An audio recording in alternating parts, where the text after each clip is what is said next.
Do you know that 70% of people want relationships at work because they find them important? That's interesting because 7 out of 10 would say that's only about a C, right? That's not a very good effort, but it's good that people are looking at relationships at work. But they're missing something, aren't they? They're missing something in what they do. Hi, Lisa, welcome. Glad you could join. So today we're going to talk about the one primary key to your workplace success. And this doesn't have to be in your workplace. It can be in your family, it can be in a community organization, it can be wherever you go. There's one element, one key here that will help you succeed no matter where you go. That's build relationships. You're saying, well, I know that, Joe. But do you? If you were to walk in your workplace today, and most of you are already there, but if you go tomorrow, or if you read this, watch this at some other point on the recording, and I thank you for those that watch afterwards and share and comment. You know, my friends in Wisconsin, my new friends here in Florida, and places across the world. What is the workplace key? It's building a safe zone, a psychological safe zone. So I was watching TEDx Wilmington yesterday. TEDx Wilmington. And there's 35 speakers. I didn't watch them all. I'm going to catch them when they play them back, like we all do on YouTube at our convenience. But one of them mentioned that when we don't build relationships, when we don't build a psychological safety, we're not able to create relationships. We're not able to build relationships. We're not able to feel that we're part of a group or that people are with us. What do you see? What do you see when you walk into your team at work? Take a moment. Think about that. When you walk in, are you treating everybody else like you would want to be treated? Or do you have already walls or descriptions, or, well, that person's lazy, or that person, is weird, or, their hair color is bizarre, or, oh my gosh, they color their hair. And take this from a person who used to darken this up and, occasionally does. One, it really looks better on pictures than it does on some of the videos or some of the pictures, because this turns all white and then it goes into my white skin, my pale skin, and then I just look like this ghost. This used to be gone, right? If you look at some of my earlier pictures, or, not too long ago, I shaved it all off. It disappeared. So people looked at me and said, wow, he's weird, he's so white. Of course, this is Wisconsin, the Great White North. What do you expect? I don't get a chance to go out. Not when you're working 60 to 80 hours, but it's not about me. It's about how we're going to create a relationship at work. So how do you approach it? Do you create a psychology safety zone where people can ask questions? People can seek support from each other, and they can ask controversial questions and feel safe. So we put on, according to the speaker at TEDx, we put on a different hat when we walk into the workplace than what we do at play, when we are outside, when we're in our family, we're kicking back, when we're enjoying activities. We have a different hat. We wear a different persona. What's the persona you put on when you go to work? Do you feel that you can be vulnerable? Do you feel that you can feel safe to let people know that you're struggling with something? Do you? I really wonder if we feel that. Do we feel that we can open up? I know in my life, The boss didn't care about the personal. Not all of my bosses. There were a couple that were, cued in, wanted to make sure I was happy and were doing things to do so, right? Just like us all. But there were some bosses that just said, you're here to work, do the work. Leave your hat at home. Well, one of the things that you need is a boss, a leader, a true leader, not a boss, but a leader who takes a moment to sit with you privately and say, what's going on? I don't see you as chipper as you normally are, or I see you struggling with your activities today or the last week. Let's talk about it. Tell me what's happening. So I've had bosses do that, but infrequently, right? You never know if you're going to be able to do that, or whether they're going to write down in a report or in a performance review, well, you had a lot of personal issues going on and you brought them into the workplace. We are 7 times more loyal to the organization when we make relationships, when we can find friends at work. We crave it.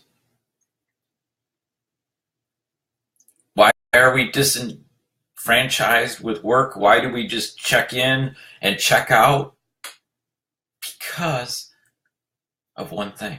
We're not friends with people. I don't want to get close to those people. We look at each other with putting up barriers the moment we walk in, instead of being open and finding out what their story is and who they are as people, what are their interests.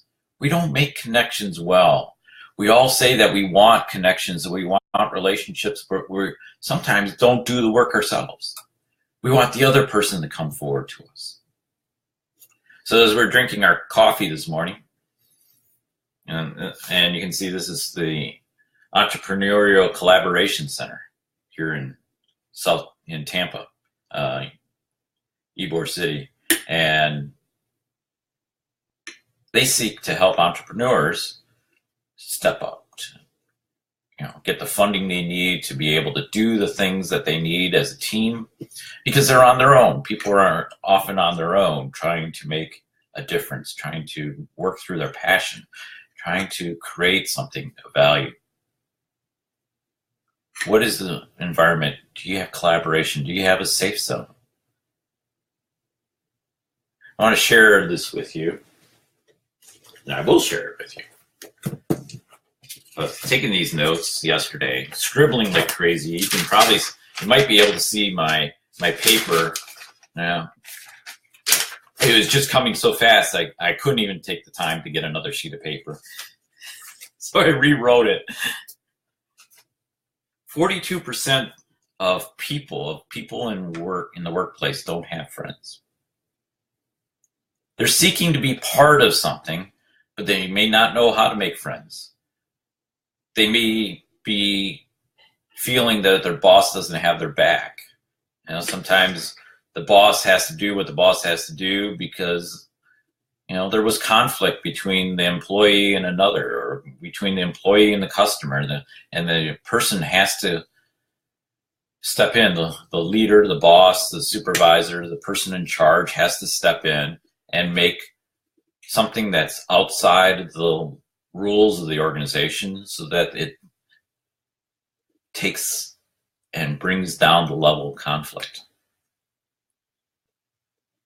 But sometimes that causes problems in its own, because we end up then creating animosity between us and and that other person that works with us, because they feel we don't have their back, that we're always overriding them. One instance, and right away we're always overriding them. We exaggerate that negative aspect, even though we're trying to help that employee learn that if they went a different way, we wouldn't have to step in. The customer would have walked away knowing that there are certain rules that they need to follow. They can't get the world. Sometimes we talk about, I've heard many times, the customer is always right. No, the customer is not always right. But sometimes we can't diffuse the situation. So anyways, I'm going off on a tangent here. look at today. What's the one key that you can do? What's the one step you can do towards building a relationship at work? What does it look like? Here I'm a coach. Put on my coaching hat for you. What would it look like if you had 5 friends at work, 2 friends, 1 friend at work? Would you be more willing to go into the office because you want to chat with them, you want to connect with them the next day, you want to learn what happened, maybe it's over the weekend and you're coming back on a Monday, hey, I know they were going to a concert, I really want to hear about their experience at the concert. Does that make you want to go through the door and say, hey, this is a great place to work? We put up rewards and recognition around businesses for being the best place to work at. Well, what is it? Are they giving ping pong tables? Are they, giving beanbag chairs? Is it because of the things that we get, or is it because of the relationships we can build? And you can see that even in the big, monolith of Google, there's discontent. Even though they've provided creative zones and doing everything possible to give benefits to people, one thing they forgot is to treat people equally, to treat them with value, to believe in them, to love them. I think we forget. We may value people, we may believe in them to some extent, but then we don't know how to love them. It's because we don't know how to make a friend. And it's hard. It's hard work. Even in your growing up days, in your youth, didn't you have some friends? And didn't you have some people that were not your friends? And it's okay. You're not going to make friends with the whole world. But when we backstab each other at work, how are you going to build a friendship at work? How do you create that psychology safety zone? That psychological area of peace and calm and trust and connection and there for each other. You may not agree with their perspective. You may not believe that they have the answers,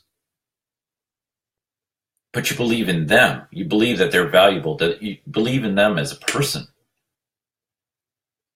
And you not agree to disagree. That's silly. But you agree that they have value, they have a different perspective. They may say something in one time that actually stimulates you or resonates with you, and you say, yeah, that's a great idea. Thanks for sharing it. So what's the step you can take today? What's the value you bring? We'll talk more about this tomorrow, but I wanted to share this with you because this is fresh out of TEDx. It does need times to marinate. I'm wearing my Mickey in Paradise shirt. There's a big, design on the back. Isn't that a place to be safe? At least you hope so, right?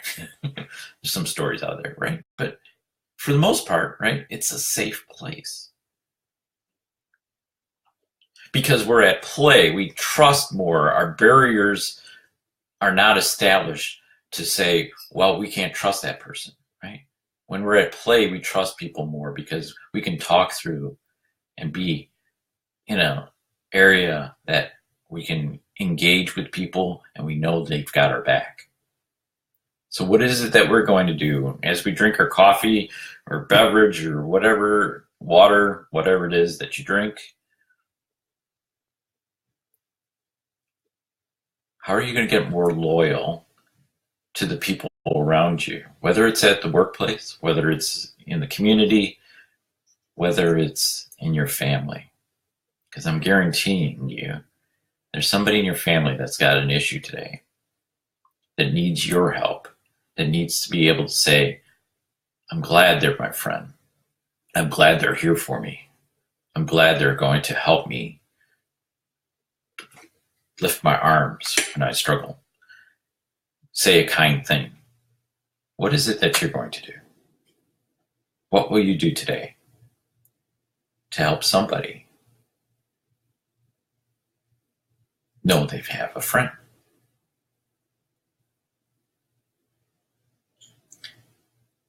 And it reminds me of the James Taylor song, I've Got a Friend. I sang that we sang it at our 8th grade graduation. People looked at us like, what? You got a friend? Why is this song being sung here at graduation? That's so goofy.